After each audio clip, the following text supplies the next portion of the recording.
Hello my dear students, welcome you all for the Samveda e-learning program.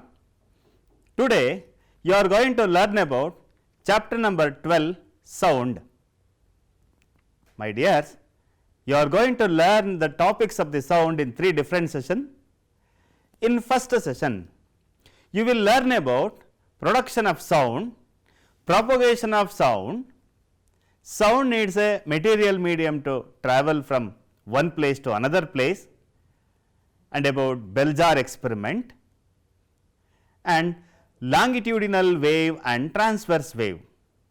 At the end of the first session, you will learn about sound waves or longitudinal waves. In the second session, you are going to learn about characteristics of sound wave, speed of sound in different medium, reflection of sound, echo due to the reflection of sound, and reverberation due to the reflection of sound. In the third session, you will learn about uses of multiple reflection of sound, range of hearing, application of ultrasound and sonar, and at the end you will learn about structure of human ear. My dear student, when you are moving around or in our daily life, we hear sound from various sources like humans, birds, bells, machines, vehicles, televisions, radio, etc. Then what is a sound? Yes, you all know about that. Sound is a form of energy which produces a sensation of hearing in our ears. What is a sound? Sound is a form of energy which produces a sensation of hearing in our ears. Then, how do the sound propagate? How do the sound travel from one place to another place? Yes, for this we shall conduct a small activity to test the propagation of sound. My dears, take a tuning fork and set it to vibrate by stretching its prong on a rubber pad. Bring it near your ear. What you are going to listen? Yes, you can hear the vibration of the prongs of the tuning fork. Similarly, touch one of the prong of the vibrating tuning fork with your finger and share your experience with your friends. There also you are going to find the vibration of the tuning fork. Now, suspend a table tennis ball or a small plastic ball, what we call ping pong ball, by a thread from a support. Touch the ball gently with the prong of a vibrating tuning fork. What you are going to see? Yes, you are going to see that the vibrating tuning fork responsible for the displacement of the ball like this. Yes, you can verify the vibrating tuning fork as well as the sound produced by the tuning fork with another activity. For this, fill water in a beaker or a glass up to the brim. Gently touch the water surface with one of the prong of the vibrating tuning fork. Next, dip the prong of the vibrating tuning fork in water and observe what happens in both of the case. Yes, in both of the case, vibrating tuning fork is responsible for the displacement of the water.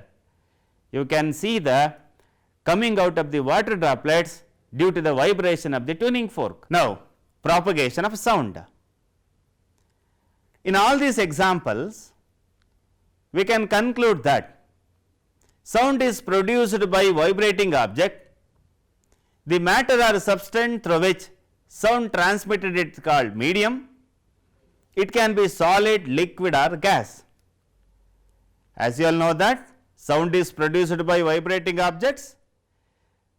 The matter or substance through which sound is transmitted is called as medium.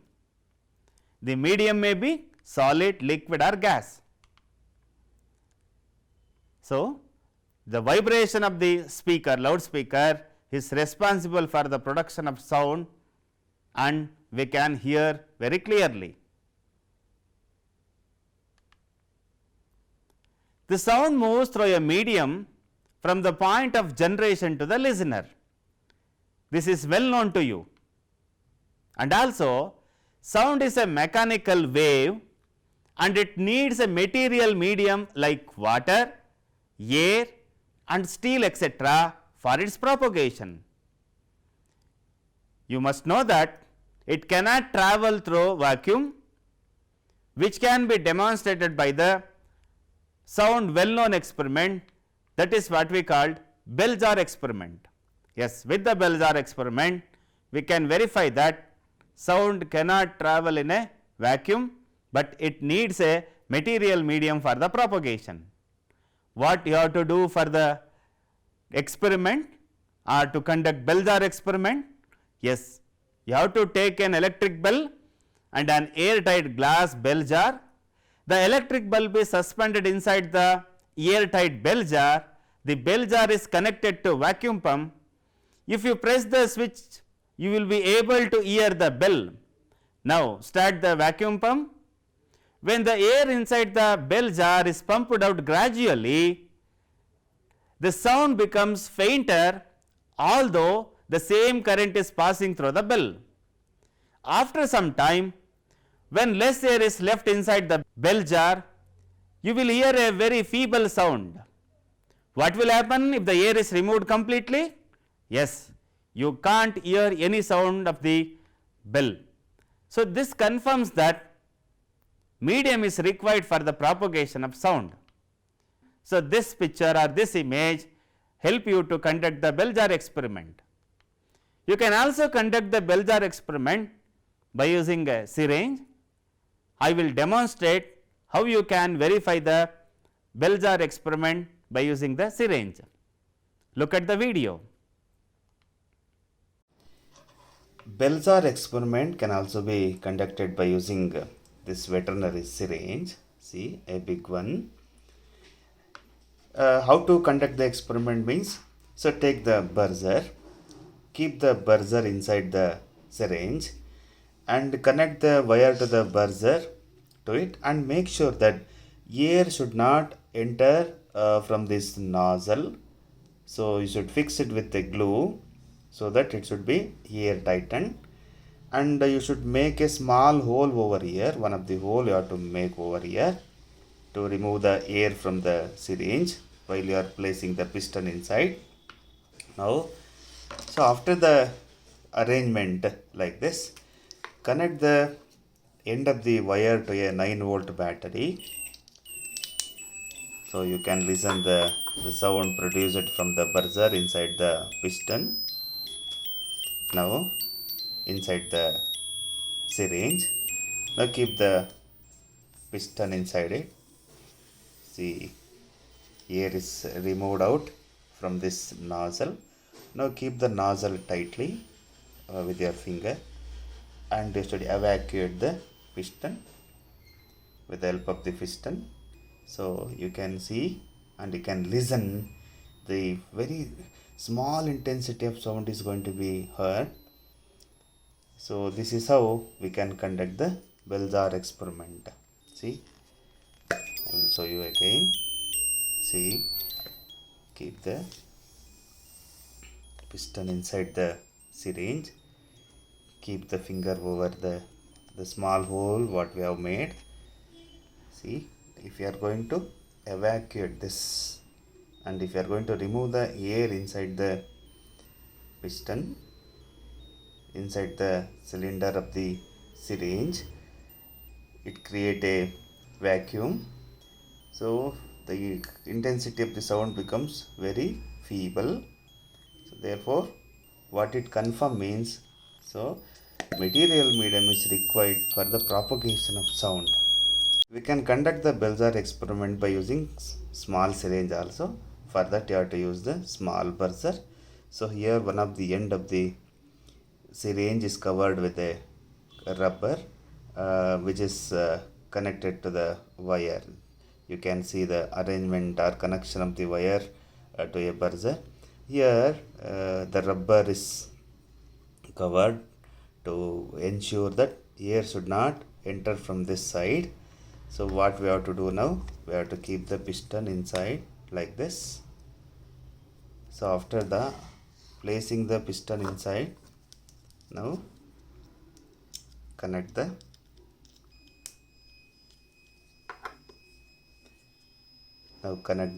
buzzer to the battery. Now try to evacuate it. What happens? Here also intensity of the sound becomes very less. So that confirms us material medium is required for the propagation of sound. So if there is a medium like air, sound travels from one end to the another end. So sound travel from the buzzer to our ear through a air medium. So now due to the absence of the medium inside it, so the intensity of the sound becomes 0, or no sound is produced when we are going to evacuate the medium. So this is how we can verify the Bell-Jar experiment by using these instruments. My dears, what happens when the wave is propagating or sound wave is propagating? Yes, whenever there is a propagation of sound, there is a transfer of energy. A particle of the medium is contact with the vibrating object, it is first displaced from the equilibrium position. It then exerts a force on the adjacent particle, as a result of which the adjacent particle get displaced from the position of rest. This is what will happen when wave is propagating. After the displacement with the adjacent particle, the first particle come back to its original position. This process continues in the medium till the sound is reach your ear. What it mean? So whenever energy is produced by the sound producing particle, that will be transmitted from particle to particle as soon as the sound reach our ear. So this confirms that sound wave as a mechanical wave. A wave is a disturbance that moves through a medium when the particle of the medium set neighboring particle into motion. They in turn produce similar motion in others also. The particle of the medium do not move forward themselves, but the disturbance is carried forward. This is you have to be note. This is what happens during the propagation of sound in a medium. Hence, sound can be visualized as a wave. Sound waves are characterized by the motion of the particle in the medium and are called as mechanical waves. What are mechanical waves? Why sound wave is called a mechanical wave? Yes, you are right. Sound wave is characterized by the motion of the particle in the medium. That is why it is called as a mechanical wave. We can find the compression and rarefaction in case of the wave propagation, that is sound wave propagation. As you all know that air is the most common medium through which sound travels. So we all hearing the different kinds of sound in our daily life. Those sounds are travel through air medium. When a vibrating object move forward, it pushes and compresses the air front of it and creating region called high pressure region. This high pressure region is called as compression. You can see this in this video. So here the high pressure area becomes the compression. It is caused due to the vibrating particles moves forward and which pushes the air to compress. Now you can see here the compression as well as rarefaction in case of tuning fork. Near the tuning fork there will be a high pressure area, thereafterwards followed by low pressure area. High pressure area is called as compression as well as low pressure area is called as rarefaction. We can see the formation of compression and rarefaction alternately. This compression start to move away from the vibrating object when the vibrating objects move backward. it creates a region called low pressure region, which is called as rarefaction. So, we can notice both high pressure area as well as low pressure area. High pressure area is called as compression and low pressure area is called as rarefaction. So, compression and rarefactions are going to be formed in case of sound wave when the wave energy is travelling from one place to the another place. See, this image also indicating you how the compression and rarefaction is going to be formed in case of sound wave. So, this is how compression and rarefaction is going to be formed.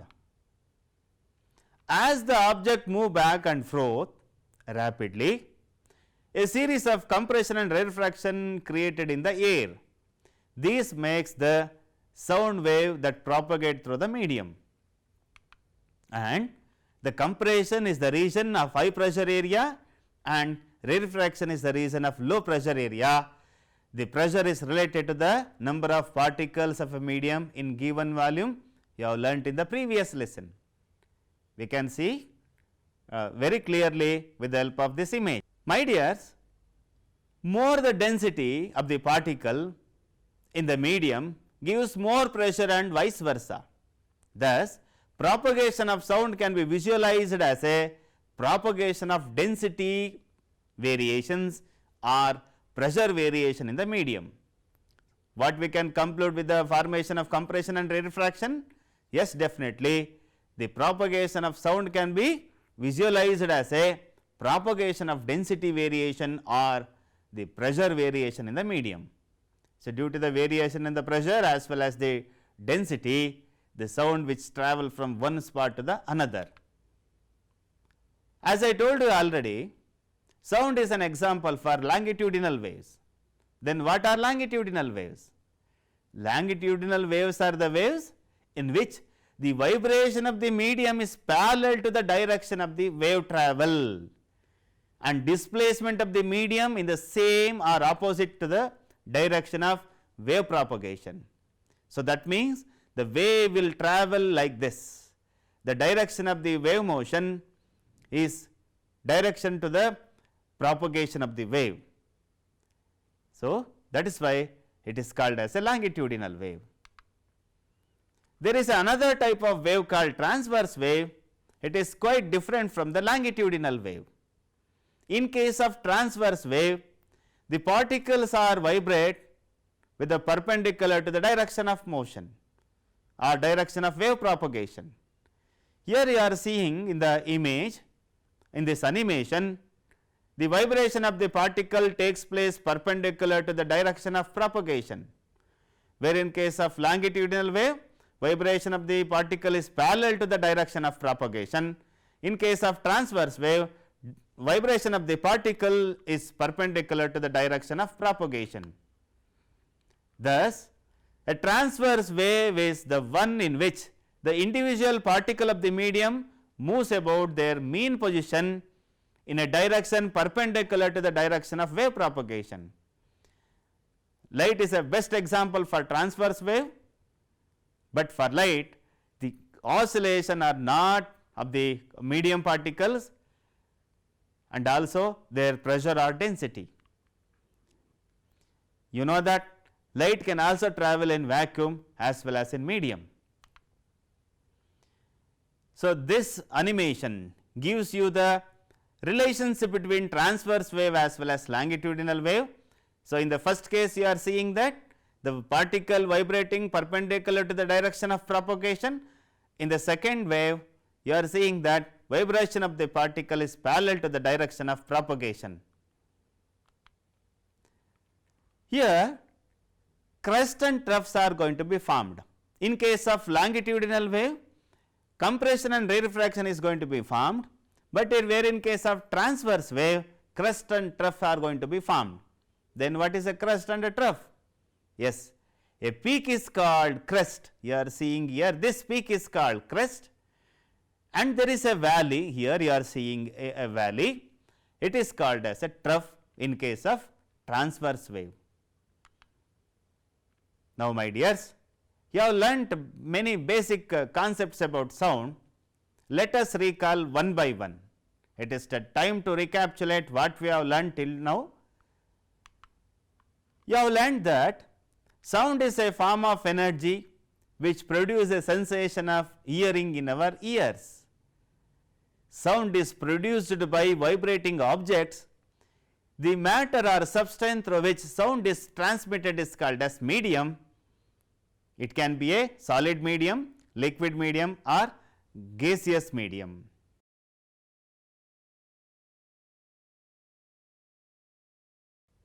The sound is going to be travel more in solid medium when compared to liquid and gas.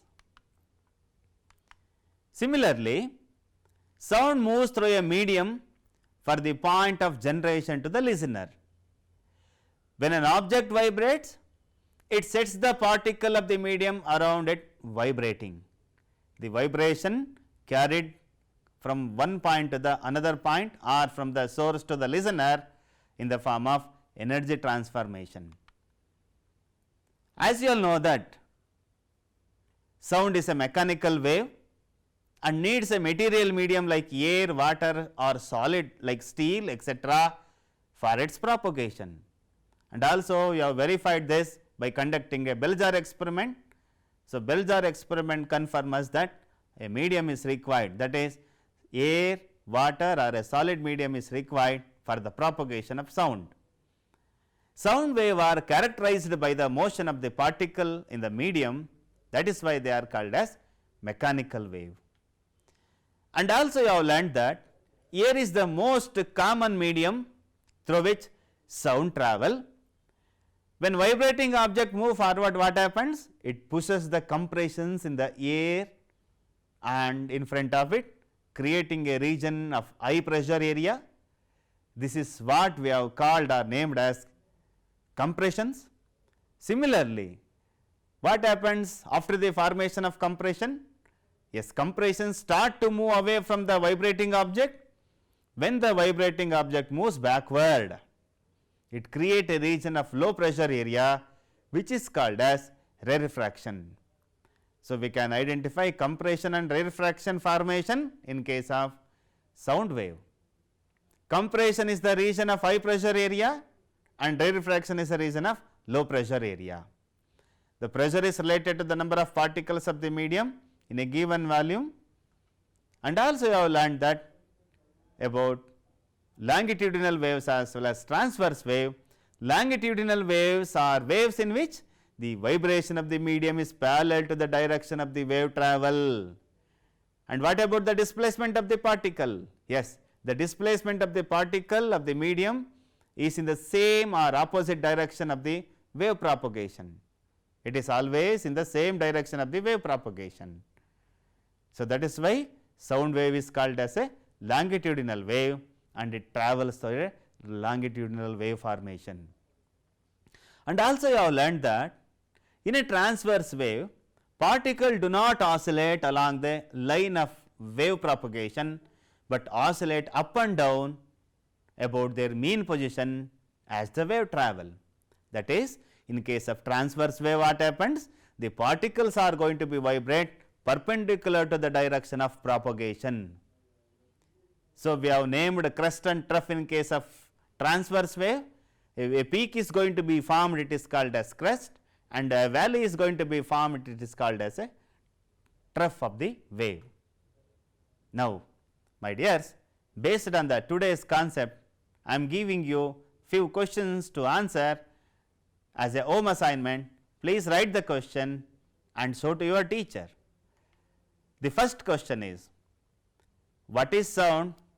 How does it produced? I request you to write the question in your book. I am repeating the question. What is sound? How does it produced?